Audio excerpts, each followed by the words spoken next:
नमस्कार दोस्तों, आज मैं पुनः त्रिकोणमिति में आपको कोणों के मान ज्ञात करना सिखाऊंगा। तो इसके पहले मैं त्रिकोणमिति में कुछ जानकारियां दिया था, तो उसको आप लोग ध्यान से देख लीजिए। और इसके पहले मैंने प्रश्नावली 8.1 को हल भी कराया था, तो अगर उसमें कोई दिक्कत है तो आप लोग कमेंट करिए। तो चलिए हम लोग सीखते हैं कि कैसे हम त्रिकोणमिति में मानों को ज्ञात करते हैं। हम लोग रखते हैं कि साइन 30 बराबर 1/2, साइन 60 बराबर √3/2। तो आज से रटना बंद, और आपको कैसे ज्ञात करना है उसको मैं उस ट्रिक के माध्यम से बता रहा हूँ, तो ध्यान दीजिए।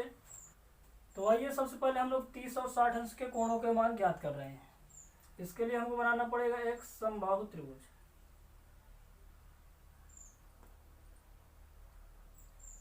समबाहु त्रिभुज ABC। आई होप आपको समबाहु त्रिभुज के बारे में मालूम होगा। समबाहु त्रिभुज की तीनों भुजाएं क्या होती हैं? बराबर होती हैं। तो अब इसको मान लीजिए 2A, इसको भी मान लीजिए 2A, और यहाँ से जो ये कोण A है इसको आप समद्विभाजित करते हुए BC पर लंब डाल दीजिए। तो समद्विभाजित जब करेगा तो ये कोण जो 60 का बना था 30 के हो जाएंगे। ये 30 का और ये भी 30 का, और ये 60 का ऑलरेडी ये पहले से ही है क्योंकि समबाहु त्रिभुज है। और ये AD एक हमने इस पर लंब डाल दिया। तो जब AD लंब डाल दिया तो ये इस BC को क्या कर रहा है? समद्विभाजित कर रहा है। भुजा BC को भी समद्विभाजित कर दिया। तो ये B से C तक इसकी टोटल माप क्या थी? 2A। लेकिन अब क्या बचा? A और ये भी A। हमको क्या चाहिए? AD की माप चाहिए। तो आप पहले पाइथागोरस प्रमेय से AD का मान निकाल लीजिए। पाइथागोरस प्रमेय, पाइथागोरस प्रमेय के बारे में आपको विस्तृत जानकारी इसके पहले वीडियो में दी गई है, उसको आप देख लीजिए। तो AD बराबर क्या हो जाएगा? AB का स्क्वायर माइनस BD का स्क्वायर। AD क्या है? कर्ण, और BD कर्ण या आधार, लंब या आधार कुछ भी हो सकती है। अब AB क्या है? AB है 2A, तो 2A का होल स्क्वायर माइनस BD क्या है? A है, A का स्क्वायर, बराबर ये हो जाएगा 4A square minus A square बराबर 3A स्क्वायर। हमको निकालना क्या है दोस्त? AD निकालना है। तो AD बराबर हो जाएगा √3A स्क्वायर बराबर 3 √3, और A का वर्ग आप निकाल लेंगे आसानी से, A √3A। ये AD का मान आया। तो आइए हम लोग सबसे पहले निकालते हैं साइन 30 अंश के लिए। किस अंश के लिए? 30 अंश के लिए सबसे पहले निकालते हैं। तो इस समकोण त्रिभुज में आपको बताया गया है कि जहां पर कोण बनेगा उसके सामने की भुजा क्या होती है? लंब होती है। तो 30 के लिए BD क्या है? लंब है, और AD क्या है? आधार है। AD का मान क्या आ गया? √3A, √3A, ये आया AD का मान। तो साइन 30 का मान हम लोग निकालेंगे, और साइन 30 के लिए आपको बताया गया कि आधार क्या है? AD है, और BD क्या है? लंब है। तो साइन थीटा बराबर क्या होता है? लंब बटे कर्ण। लंब क्या है? BD। तो यहां पर रखिए BD बटे AB। BD का मान क्या है? BD का मान A है, A बटा AB का मान क्या है? 2A। A से A कैंसिल हो गया, बचा क्या? 1/2। साइन 30 का मान क्या है? 1/2। अब आप कास 30 का मान निकाल लीजिए। कास 30 अंश बराबर कास थीटा बराबर आधार बटे कर्ण होता है। आधार 30 के लिए क्या है? AD है। तो आप लिख लीजिए AD बटा AB। AD कितना है? √3A बटा 2A। A से A कट गया, क्या है? बराबर में √3 बटा 2। ये cos 30 का मान आ गया। अब आप निकाल लीजिए tan 30 का मान।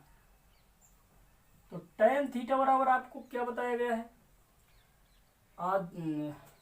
लंब बटे आधार, लंब बटे आधार tan थीटा का मान होता है। तो tan 30 में लंब क्या है, BD, BD बटा लंब क्या है BD और आधार है AD, तो आधार का मान AD। अब यहाँ पर आप BD का मान रखिए, BD का मान क्या है A, AD का मान है √3A, A से A कट गया बराबर आया 1/√3। ये साइन कॉस टेन का मान आ गया। अब आपके लिए मैं फार्मूला आपको बताया था कि अगर कॉसेक थीटा निकालना हो तो 1/sin theta, cos theta sec theta तो 1/cos थीटा, टेन थीटा तो 1/काट थीटा तो 1/tan थीटा होता है। उससे भी आप निकाल सकते हैं और आप चाहें तो इस त्रिभुज से भी सारे के सारे मान निकाल सकते हैं, वो आपके ऊपर डिपेंड है। तो चलिए हम सूत्र के माध्यम से निकाल रहे हैं। cot 30 बराबर 1/tan थीटा होता है, cot थीटा बराबर 1/tan थीटा, तो यह हो जाएगा tan 30। अब tan 30 का मान क्या है, 1/√3 बराबर 1 गुणे √3, ऊपर गया 1 नीचे बराबर आया √3। ये तो tan थीटा का tan 30 का मान, cot 30 का मान आया। अब हमको क्या चाहिए, sec 30। sec 30 अंश बराबर sec थीटा बराबर क्या होता है, 1/cosec थीटा, cos थीटा। तो यहाँ पर आप cos थीटा रख दीजिए। sec थीटा बराबर 1/cos थीटा, और cos थीटा का मान कितना आया है 30 का √3/2, तो बराबर 1/√3/2 बराबर हो जाएगा 1 गुणे, अब यहाँ 2 ऊपर जाएगा इसमें और 3 नीचे, तो बराबर क्या आ गया 2/√3। अब हमको क्या चाहिए, सेक। सेक हो गया, कॉट हो गया, टेन हो गया, कॉस हो गया, साइन हो गया। अभी एक बचा क्या, कॉसेक। तो कॉसेक का निकाल लीजिए। कॉसेक 30 बराबर 1/sin 30, क्योंकि कॉसेक थीटा बराबर क्या होता है 1/sin थीटा, बराबर क्या हो जाएगा 1/, अब साइन 30 का मान क्या है 1/2, तो 1/2 रख दीजिए बराबर 1 गुणे 2 ऊपर गया 1 नीचे बराबर आएगा 2। तो कॉसेक 30 का मान क्या है 2। इस प्रकार आप 30 अंश का मान निकाल सकते हैं। रटने की कोई जरूरत नहीं कि आप रटिए बार बार, तो रटने की जरूरत नहीं है। तो आइए हम लोग अब 60 अंश का मान ज्ञात करते हैं। इसी त्रिभुज से आप 60 अंश का भी मान ज्ञात कर सकते हैं। 60 अंश के लिए क्या हो जाएगा, 60 अंश के लिए लंब जो है वो हो जाएगा AD, AD लंब हो जाएगा और BD हो जाएगा आधार, क्योंकि थीटा के सामने की भुजा लंब होती है। 60 अंश का मान ज्ञात करते हैं। 60 अंश के लिए sin 60, अब 60 के लिए जो लंब है वो क्या हो गया √AD, तो साइन थीटा लंब बटे कर्ण, अर्थात AD बटे कर्ण तो चेंज नहीं होगा AB। AD कितना है √3A बटा AB क्या है 2A, A से A को कैंसिल किया √3/2, ये आ गया साइन 60 का मान। cos 60 का निकाल लीजिए। cos थीटा आधार बटे कर्ण, तो आधार क्या है इसमें BD, BD बटे AB, BD का मान A, AD का 2A, A से A कैंसिल, क्या आ गया 1/2, cos 30 का 60 का मान 1/2, tan 60 का मान निकाल लीजिए। tan क्या होता है लंब बटे आधार, तो लंब क्या है भाई AD है, आधार है BD, तो क्या हो जाएगा AD बटा BD, AD का मान √3A बटा A, ए से ए कैंसिल बराबर अंडर रूट 3। tan 60 का मान अंडर रूट 3। अब आप वही प्रक्रिया से पुनः निकाल लीजिए सूत्र से, जो सूत्र आपको बताए गए हैं। cot थीटा बराबर 1/tan थीटा, तो cot 60 बराबर 1/tan 60। अब tan 60 का मान कितना है? अंडर रूट 3, तो 1/√3 किसका मान आया? cot 60 का मान। tan 60 का मान अंडर रूट 3, तो cot 60 का मान क्या हो गया? 1/√3। अब हम निकालते हैं sec 60। sec theta 1/cos theta, तो थीटा के स्थान पर तो यहाँ 60 है, तो 1/60। अब 60 cos 60 का मान क्या है? cos 60 का मान 1/2, यहाँ पर आप रख दीजिए 1/2 बराबर 1 गुणे 2 ऊपर गया 1 नीचे बराबर क्या आया? 2। sec 60 का मान 2। अभी हमको क्या चाहिए? cosec। तो चलिए cosec भी यही निकाल लेते हैं, आज तो आ जाएगा। cosec 60 बराबर 1/sin 60, क्योंकि cosec थीटा बराबर 1/sin थीटा होता है, बराबर 1/sin थीटा का मान कितना दिया है? अंडर रूट 3/2, यानी 60 का मान अंडर रूट 3/2 बराबर 1 गुणे 2/√3 बराबर 2/√3। इस प्रकार आप 60 अंश के भी सभी त्रिकोणमितीय अनुपातों के मान ज्ञात कर सकते हैं। हम लोग निकालेंगे 45 अंश का मान। 45 अंश के लिए क्या होता है? इसके लिए हम बनाएंगे एक समकोण त्रिभुज। इसके लिए हम लोग बनाएंगे एक समकोण त्रिभुज। तो ध्यान देना दोस्त कि समकोण त्रिभुज में यदि एक न्यून कोण 45 अंश का होगा तो दूसरा न्यून कोण भी 45 अंश का होगा। इस अवस्था में भुजाएं जब बराबर हो गई, अरे जो कोण बराबर हो गया तो भुजाएं भी बराबर हो जाती हैं। अर्थात अगर ये ए है तो ये भी ए होगा। तो अब पहले पाइथागोरस प्रमेय से,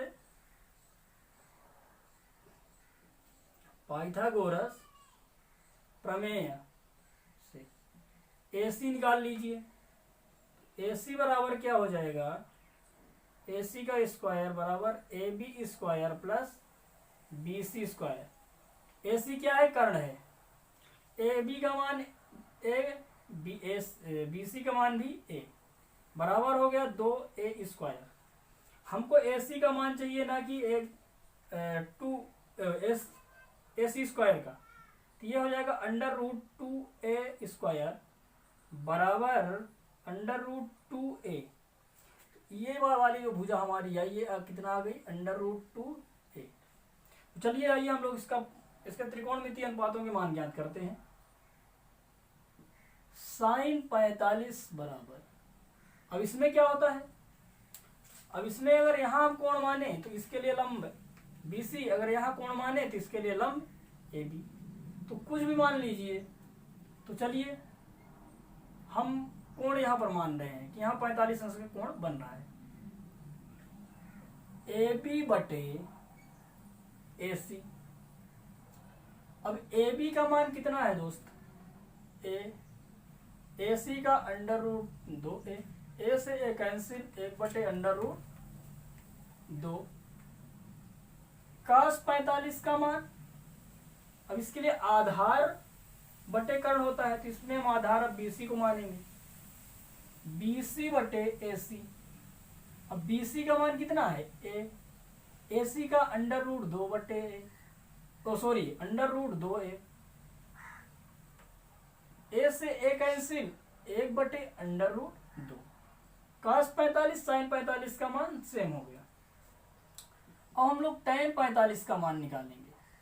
तो tan थीटा क्या होता है? आधार लंब बटे आधार। तो AB/BC। AB क्या है? A। BC भी है A, दोनों कटा क्या आया? 1। अब हम निकालें काट 45, काट 45 बराबर, अब इसमें क्या हो, काट 45 1/tan45 बराबर 1/1 बराबर 1। काट 45 का मान क्या आया, 1 आया। सेक 45 1/cos45 बराबर, अब 1/cos45 का मान 1/√2, 1/√2 बराबर 1 गुणे √2/1 बराबर √2। सेक 45 का मान आ गया √2। हमको अब चाहिए कॉसेक 45, तो कॉसेक 45 बराबर 1/sin45 बराबर 1/sin45 का मान क्या है, 1/√2, तो लिख लीजिए 1/√2 बराबर 1 गुणे √2/1 बराबर √2। कॉसेक 45 का मान क्या आया, √2। इस प्रकार हमने 30 अंश, 45 अंश और 60 अंश के त्रिकोणमितीय अनुपातों को ज्ञात कर लिए। अब हमारे पास सबसे बड़ी चुनौती आ रही है 90 और 0 के लिए, तो चलिए आइए उसको भी सॉल्व करते हैं। 0 अंश और 90 अंश के लिए हम बात करेंगे। ध्यान दीजिए, ऐसे हमारा ये एक समकोण त्रिभुज बना, और इस समकोण त्रिभुज में हमको क्या चाहिए, 0 अंश चाहिए, ये 90 अंश है, ABC। अब ये वाली जो कर्ण है इसको हमको कहाँ लाना है, जब तक कि 0 अंश कोण नांतरित कर दे, अर्थात यहाँ पर जो बने कोण वहाँ क्या होगा, 0 अंश का। तो इसमें जो कर्ण होगा वह किस पर आ जाएगा, आधार पर आ जाएगा।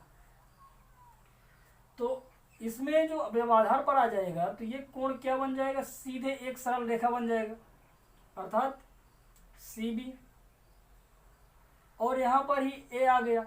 जब कर्ण इसी पर आकर के रुक गया CA, तो इसका मतलब क्या हो गया कि जो यहाँ पर इसका ये लंब था वह लंब क्या हो गया, 0 हो गया।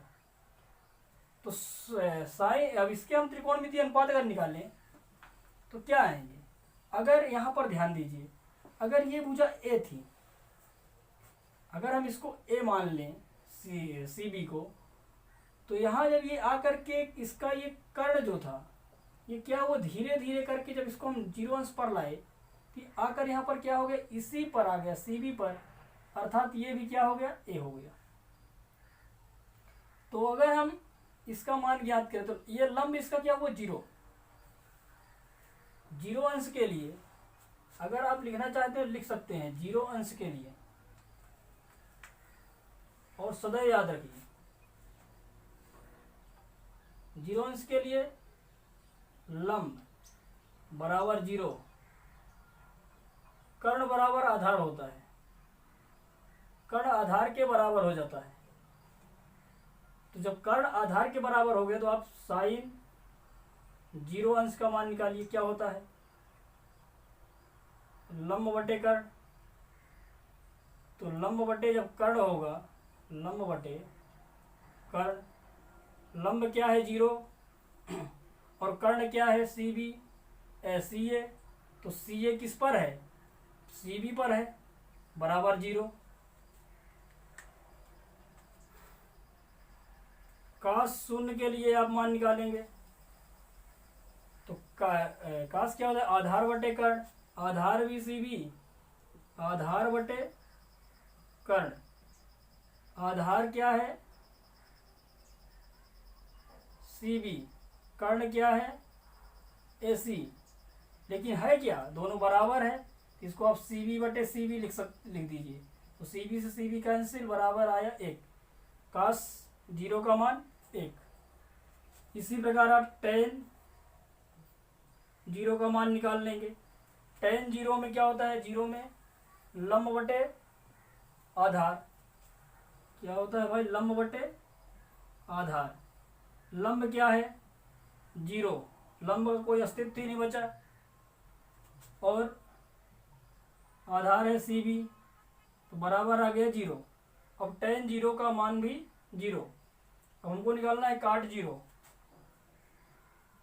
काट जीरो बराबर 1/tan जीरो बराबर 1/0। अब एक बात ध्यान में रखिए, जब किसी भी संख्या में आप जीरो से भाग देंगे तो ये इनफाइनाइट हो जाता है, अर्थात अपरिभाषित। अब इसका पहाड़ा कोई पहाड़ा ही नहीं है, कितना आप पहाड़ा पढ़ेंगे। जीरो एक कम जीरो, जीरो दूना दो, फिर जीरो हो जाएगा, जीरो तरीके फिर जीरो हो जाएगा, इसी प्रकार ये सब जीरो हो जाएगा। उसके बाद हम निकालें एक सेक जीरो। सेक जीरो क्या है? 1/cos zero. तो cos का मान है 1, तो 1/1 बराबर 1। सेक जीरो का मान 1। अब निकाल लीजिए cosec जीरो। cosec जीरो का मान क्या आएगा?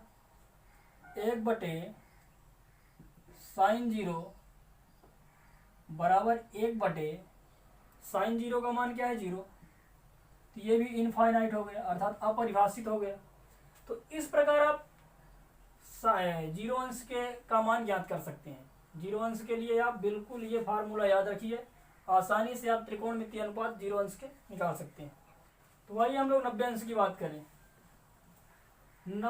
तो 90 अंश का मान कैसे निकालेंगे? एक कोण बनाते हैं, सोई त्रिभुज, और उसको समझने की कोशिश करते हैं। ये 90 अंश। अब हमको क्या करना है? 90 अंश बनाना है। तो 90 अंश बनाने के लिए थोड़ा रुकिए 1 मिनट, इसको उल्टा बना देंगे।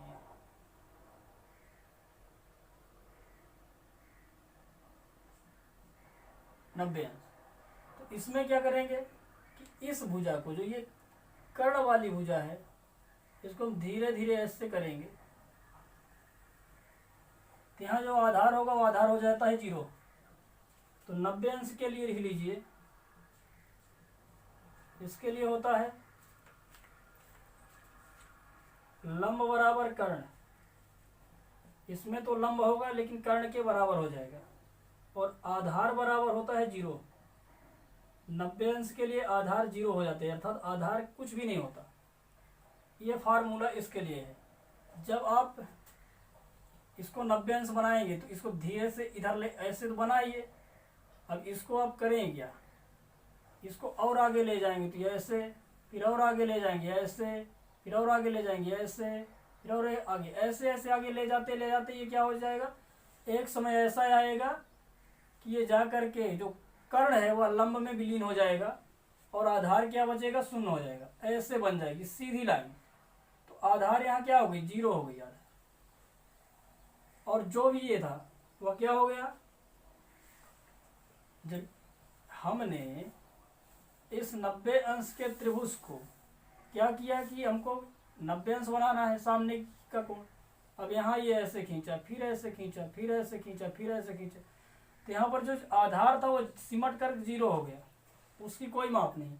लेकिन जो कर्ण हमारा था वो जा करके लंब में विलीन हो गया, अर्थात लंब के बराबर कर्ण हो गया। ये फार्मूला इसमें आपको ध्यान में रखना है। तो साइन 90, साइन 90 के लिए क्या होगा? लंब बटे कर्ण होता है, लंब बटे कर्ण। तो यहाँ ध्यान दीजिए, लंब बराबर कर्ण है, तो कर्ण बराबर लंब या लंब बराबर कर्ण, चाहे जो लिखिए, बराबर आ गया 1। cos 90 आधार बटे कर्ण होता है। अब आधार क्या है भाई? जीरो है। अब बटा कर्ण कर दीजिए, तो आपको इतना तो मालूम ही होगा, किसी जीरो में किसी संख्या से भाग करें तो जीरो ही आएगा। उसके बाद आप निकाल लीजिए tan 90। tan 90 में क्या होता है? लंब बटे आधार। तो लंब बटे आधार जब होता है तो लंब क्या है? लंब, और आधार है जीरो, अर्थात लंब बटे जीरो। तो ये हो जाएगा इनफाइनाइट, अर्थात अपरिभाषित हो गया। उसके बाद आपको निकालना है काट 90। तो काट 90 क्या होता है? आधार बटे लंब, या 1/tan 90, तो बराबर हो जाएगा 1/इनफाइनाइट। 1/इनफाइनाइट का उल्टा जीरो, और 1/0 का उल्टा इनफाइनाइट। उसके बाद आप निकाल लीजिए सेक 90। सेक का मान 1/cos 90 बराबर 1/0 बराबर इनफाइनाइट हो गया, ये भी अपरिभाषित। अब एक बचा है कॉसेक, तो कॉसेक 90 का निकाल लीजिए, 1/sin 90 बराबर क्या हुआ, 1/1 बराबर 1। अब इसमें देखिए 90 और कॉसेक का मान 1 है, बाकी किसी का 0 किसी का इनफाइनाइट। इस प्रकार आप 0 से लेकर 90 तक के मानों को निकाल सकते हैं, बशर्ते आपको जितनी शर्तें बताएगी उतना याद होना चाहिए। अगर वीडियो अच्छा लगा तो चैनल को सब्सक्राइब जरूर करें और वीडियो को लाइक करें। बिना रटे आप कोणों के मान निकाल सकते हैं आसानी से इसी प्रकार।